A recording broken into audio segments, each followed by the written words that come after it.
Hopefulness Day 2. You ready to make me grilled cheese? Oh man. I also got a nice little lighter. Not really little, but got it from storage when I came back from the driving test. So that, well, I could start the thing when it doesn't want to start. I mean, you know, it's not rocket surgery. As a lot of people have said in my life, and I think it's funny, even though most people probably don't think it's funny. I don't know. Mirror exposure effect. You get exposed to something over and over and over and over and over again. You tend to be okay with it. That's why advertisements work, in fact.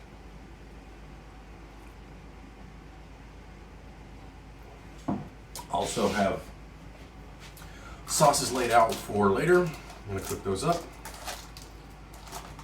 so that I have marinara ready and available. I have to get a plate. Still using some of my disposable plates for the time being. Oh wow. This one already has seen better days, looks like. It's kind of weird, doesn't it? It's like it got tossed in here and not like waste. I don't know, whatever. So, I'm still trying to figure out what the next step really is, because I mean, again, it's just like a number of other things, and I mentioned it in another video where I have to make I just have to make a certain decision and then just deal with it. That, I would say, is the crux of being an adult. And I would also say that it sucks total ass. Because, I mean, I don't know about the rest of adulthood, or at least the rest of adults, how many times their decisions that seem like everyday decisions have such a phenomenal impact on their life, at least feel like it. Like choosing to go to school does have quite a bit of an impact on you and your life. But like generally speaking, you're probably gonna come out better by doing so. Now, the choice to get a really expensive student loan, on the other hand, might not.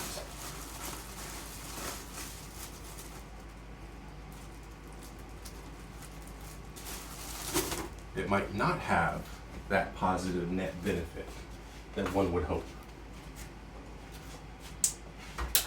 Well, guess I didn't need to worry about it. This time,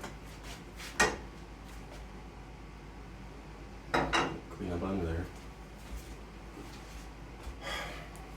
So that's kind of the conundrum I'm dealing with at the moment, is what the real next step is. I mean, I know that getting a job is part of it, but figuring out the vehicle situation is like having the car, being able to drive around. I mean, if I drove for an hour versus riding the bus for an hour, I'm getting a lot farther in the car.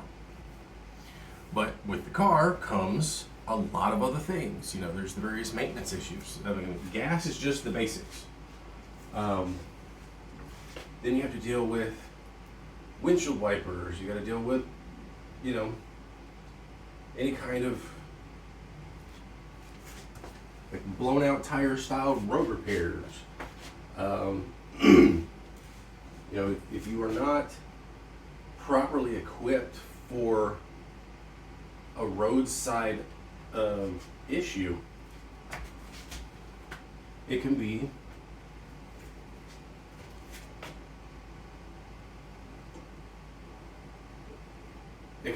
not just frustrating, it can actually change your life. I mean, think about it this way, like a flat tire, depending on how much money you're making, can literally make or break your ability to pay rent or food or whatever. I would know, I had that happen. I blew a tire once, coming back from work. Or no, I don't even think I was coming back from work. It was in the middle of the day, I believe. Could be wrong. But, I mean, at least I know how to change a tire. Nevertheless, blowing that tire and then trying to find a place that would sell me a tire that isn't going to break the bank, but I mean, it also had to fit. It had to be, appropriate for the car. And I don't remember how much it cost me, but I think it was like $100 for the tire. And in so doing, that $100 made it to where I couldn't pay my rent in full the next month. I went up there and I told him, but this is important. This is an important but. Don't look at mine. Listen to mine, if you will. The fact that I didn't get our agreement in writing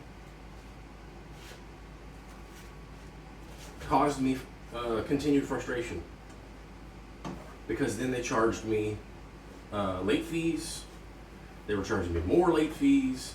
I think the late fees ended up being like somewhere around like maybe $250 or something, which in of itself was just absurd. But because I had agreed upon these things in my contract, in my lease, when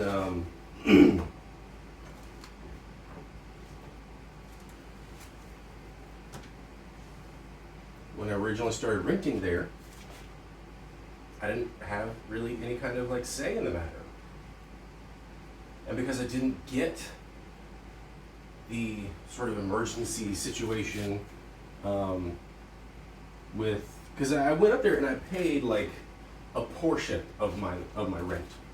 Okay, I paid like maybe $200 because that's all I could afford, because I still needed to buy food and gas and other crap.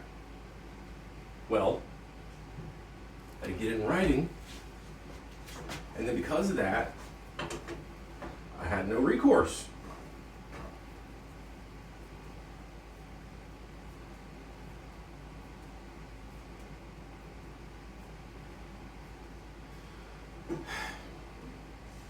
So not only did, the tire cause problems, but then also because I didn't get the thing in writing, it caused further problems. And that was one of the main deciding factors as to why I ended up leaving.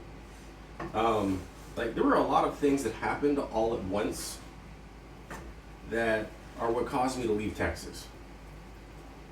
The fact that my car went to shit. I mean, I still had this new car for like, I think a year or two. Well, it's a 2008 model. I got it in 2010, and then I ended up leaving 2011. So the end of 2011. I think I got the car somewhere around like the middle of the year in 2010, if I'm not mistaken. Anyway,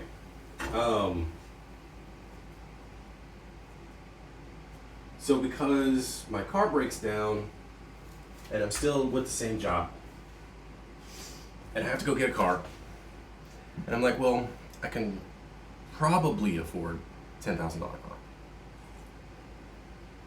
It'll be tight.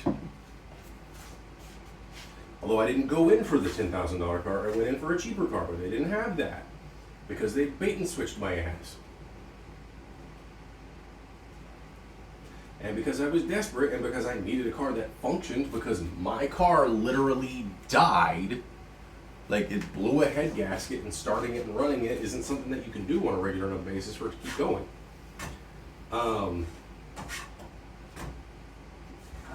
So I needed a car. They knew it, but they knew better than me in that regard, and they knew how to swindle me.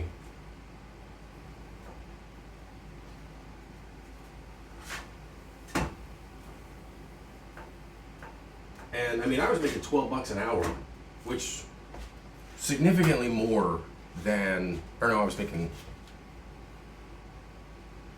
I think I actually was making $10 or $12 an hour at that point. I started at 10. But let's also remember, like, I started working there in 2006. The federal minimum wage, 2006. I think it was 2000. Hold on a second. Yeah, because 2011. Federal minimum wage 2006 was $5.15 an hour. It increased to $7.25 an hour in 2009, and it hasn't increased since.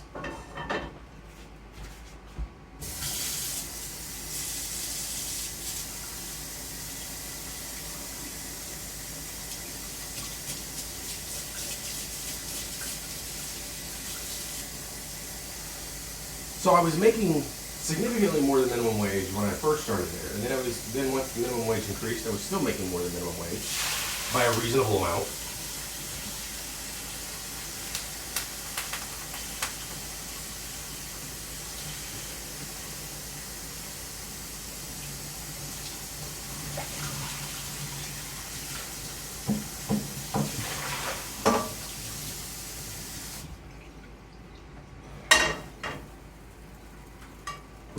So it's not like it was poor,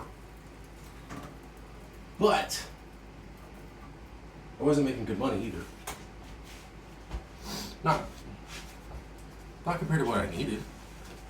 You know, when you're paying $250 a month for a car payment, and then you're paying another $220, $225, or however much it was for my insurance, and then then there's gas, and then it's like, I started trying to detail the car, not detail, but I mean, occasionally I would go and I would wash it, and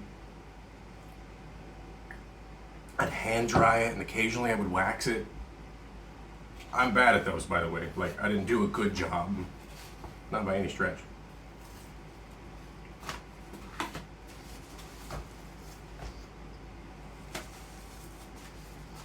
So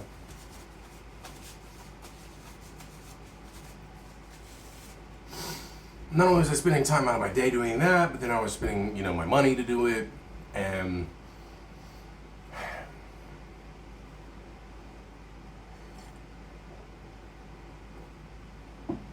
so my money was dwindling. And then I was like, okay, well, I get a credit card, because with the credit card, at the very least, I'll be able to get some stuff that I don't have the money for, and then I can slowly pay that off. This is not the way to do it, by the way.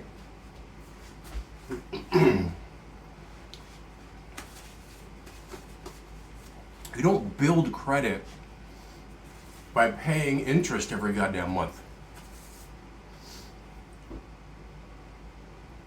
You can build credit doing that, but it's also a more expensive way of doing it. Pay off the credit card at the end of the damn month. That's what you do. Now, one could say that I should be doing that, especially because my credit rating is like 660 or some shit right now.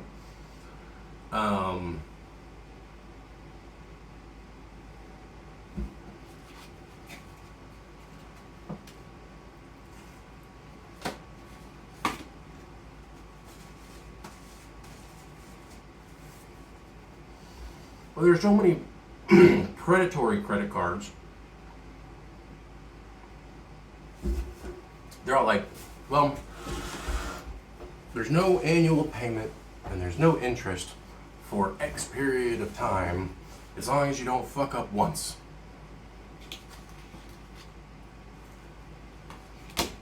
So as long as life doesn't screw you over, We won't. Otherwise, we're just gonna screw you over.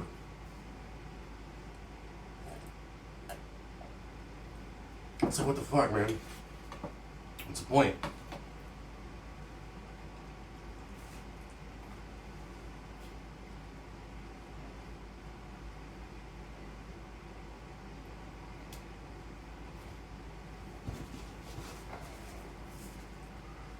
But again, per the title, I'm trying to be hopeful in one way or another. So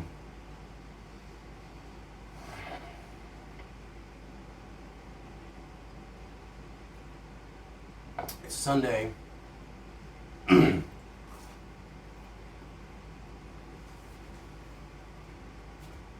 gotta clean this up and take a shower at some point. Cook my my marinara sauce.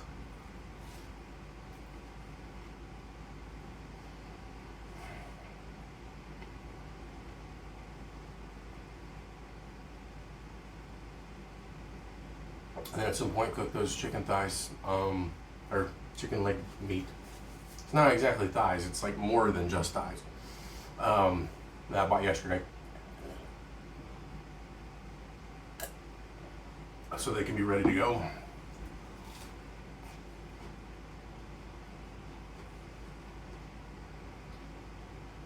And that's pretty much it for today. Right? Each of those things takes time, and not just the time to do them, but the time to prep, and then the time after the fact, and so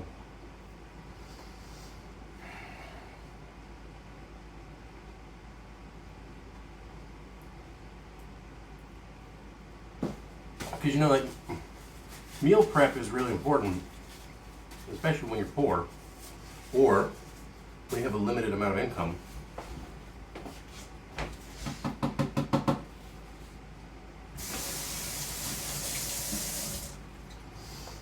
And when you rinse off your disposable paper plate because you really didn't do much to it, and it's really not going to be that unhealthy, and nobody else lives with you, so it's not like it's a problem for them,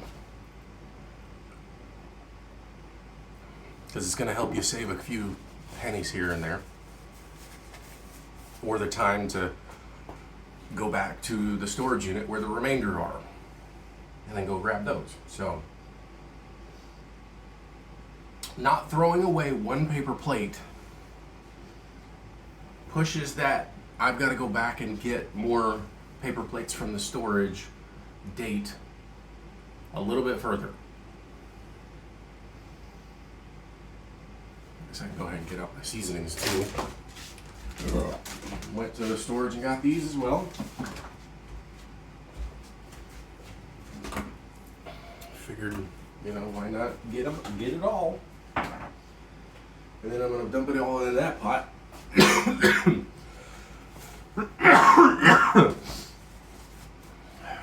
So yeah, and that's a thing.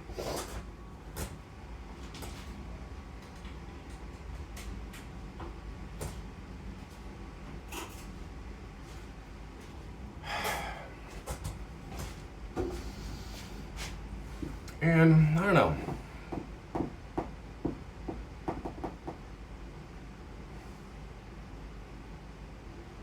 I'm trying to figure out, because I can't be going and getting like a new car. That's not feasible. And I would say that my limit for buying a used car is like $2,000. Because at the very least, with a $2,000 car, I should ideally have something that isn't going to be a total piece of shit.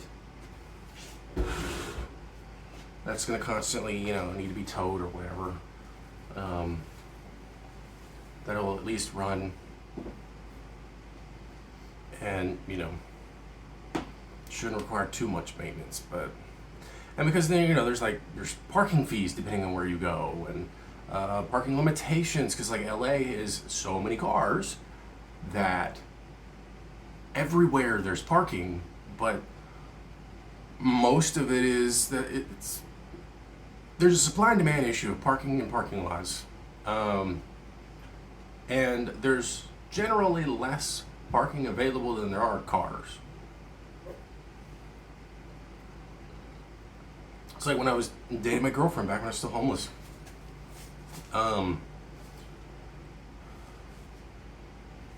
At her apartment, I guess you could call it, her dorm, really, because it was like an old hotel that had been renovated, and they like completely filled in the pool that was in the corner, because those ones where you like enter and then it opens up, there's a pool right there, and then like all of them are surrounding it. That's kind of a common thing out here, by the way. Like there's a lot of apartments and or dorms that are those old style hotels that have been renovated for apartments and dorms. Well, there was parking available at the building, but there was like 3 parking places or something like that. And it's like, or maybe more than that, but there weren't that many. Like the overall total options for parking were extremely limited. And so there was a lot of street parking, but because of the fact that there was just that many cars, street parking still wasn't super pragmatic, and sometimes we had to park like some, several hundred feet away. Multiple, like there were times we had to park all the way down the other end of the street because that was literally the only place where there was a parking spot. And then on top of it, especially like in downtown and whatnot, but I mean even in other places, there's like limited parking because, especially anywhere near like a main thoroughfare, there's limited parking because those streets need to be unblocked or uncongested during high traffic times. So like for instance, when I was still homeless, I'd go to the Ralph's over off, I think it was 10th and Hope or something like that. I don't remember exact streets. Anyway. And it was just like in the south end of downtown, but around 10th and around Hope, somewhere around that area. Anyway, maybe it was 9th. I don't know. Doesn't matter. Anyway, I'd be in there sometimes a little later than other times because like I would go in there sometimes really early, because the cops woke us up and everything. So I packed my shit up and then I would go to Ralph's, and they had this eating area, this dining area that was available. So what I would do is I'd go in there and I would grab, a couple of things to eat. I'd get like a banana and a yogurt and like maybe a Cliff Bar or something. And I always had, a bottle for water of some kind. Usually it was like a bottle of vitamin water that I would buy, and then I would reuse it for like a week, and then I would replace it every Sunday or something like that. I think it was every Sunday that I would do that. And then I would chill there for any number of hours. And it was usually an association with something else like the storage unit's hours and when they would open. So like, I think the storage unit opened at like 9. Well, if I got there at like 6:30, then I was there for 2.5 hours. Sometimes I'd sit there and watch a whole movie before I did anything. And I watched Willow, and I also watched What's Eating Gilbert Grape recently. I'll talk about this in a second. But so that, like I said, I'd watch a whole movie, but then there would be times where I would hear on the overhead speaker, like there's a car that's parked at a certain time, or like first of all it would be a warning that said, and I think it was like 7 a.m., maybe 7:30 or 8 possibly, like they would give a warning to anybody who was parked that in the street, because even though there was street parking, it's just that the street parking had specific hours where you could not park. And it was usually, I want to say like let's just make up some shit. It was like 7 to 10, something like that. You couldn't park during those times because otherwise you'd get ticketed or towed. And I think towed was and I think that was actually the thing. They would usually tow people. They wouldn't just ticket you. And you know, like the Ralph's employees, they would get on the overhead on the intercom, and they would, you know, let the customers know, hey, you know, you have 10 minutes before your car gets towed. And then, like, if there was like one car left or something like that, they would call it out with the license number and everything. And like, I'd even seen cars get towed before because and that street gets really, really, really busy during that time. There's also an air of anti-homelessness in that as well, because there's a lot of homeless people that will just straight up live in their cars. And if you're sleeping in your car, if you're living in your car, and you can just park your car and not have to drive it anywhere, that's great, because then you at least don't have to go anywhere. Well, if you're parked in the same spot, you know, for a long period of time, then,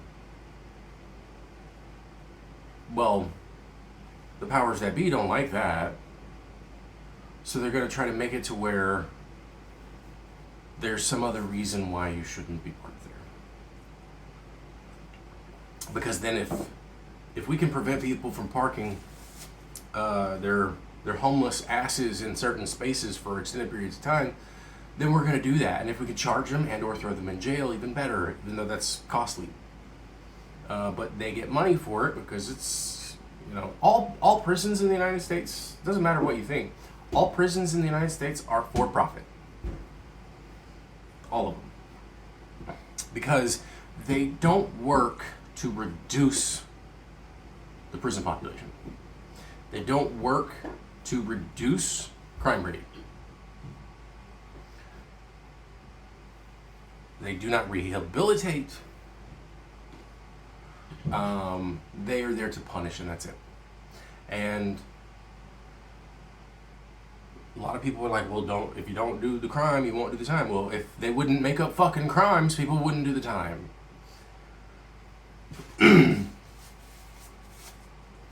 And now I'm back on politics again, because that's the way the world works. It affects your life. It affects my life. That's why I talk about it. And that's why there are certain decisions that I have to make prudently, pragmatically.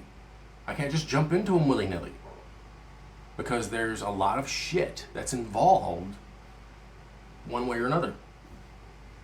And it is stressful just knowing about it all.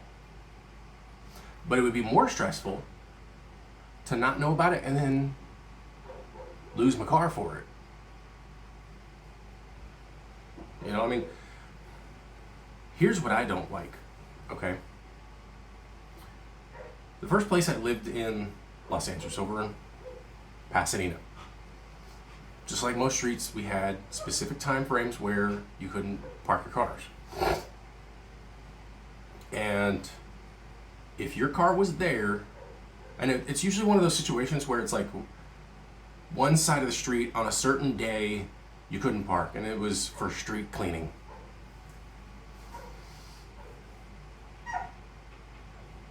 And you know, it's always during the time of day when, you know, people generally are at work. Well, one of my roommates is from Texas.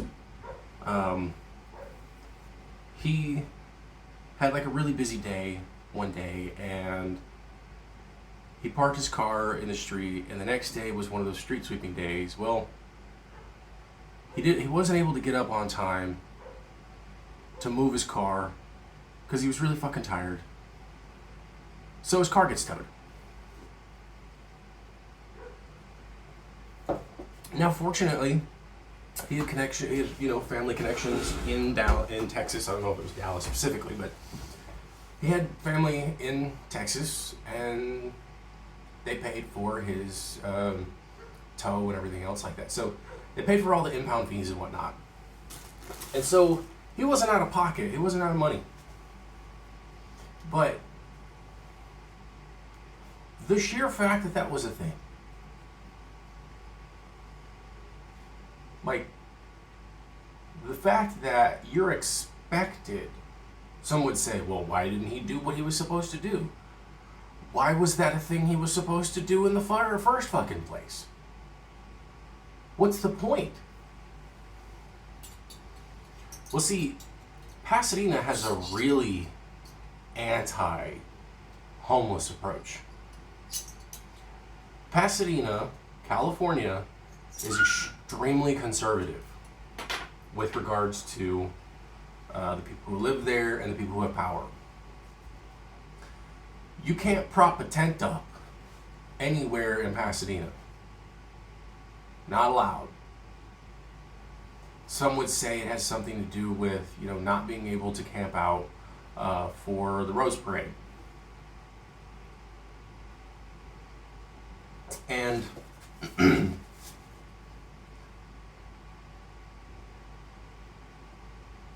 maybe that's something to do with it, but why throughout the entirety of the year instead of just the couple of days beforehand?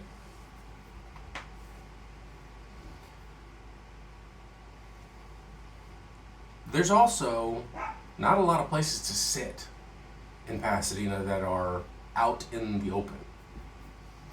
Much of the bus stops, there's no sitting spaces. That's also pretty common in the rest of LA as well. There's not a lot of places where one can sit. And virtually, I would say more than 95% of the bus stops don't even have a cover of some kind. There's nothing to be protected from the elements. And even the covers that do exist are barely efficient. They don't block the sun very well. What little rain we do have, they're pretty bad at it. And those places are places that homeless would use as well. But like I said, Pasadena specifically is very anti-homeless with the way that they go about things. Even though regularly you still have a hard-ass fucking time finding trash cans. Like, that's another thing I have a really big problem with this town. And I would really like them to fucking improve upon. It's the fact that it's so hard to find a fucking trash can. Like, 90% of the time, it's at a bus stop. And half the time, it's not at a bus stop.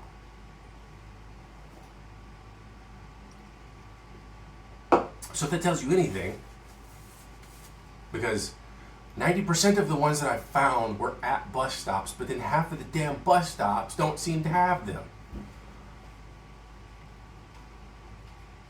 And in some places, I had never found one. Like, literally walking down the street for what felt like a mile, I couldn't find one.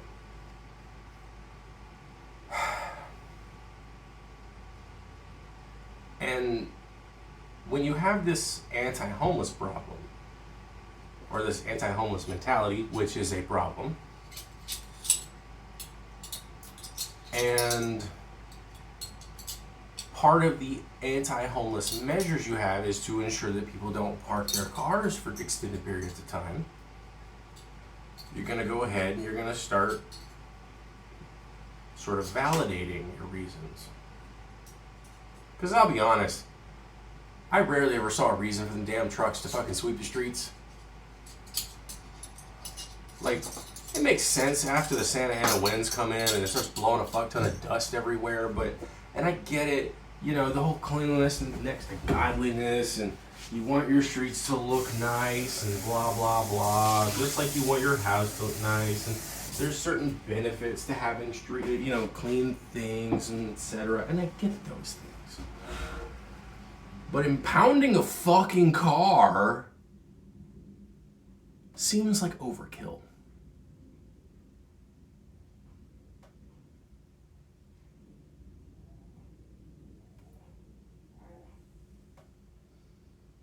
I had a thought earlier, and I don't know what it was anymore.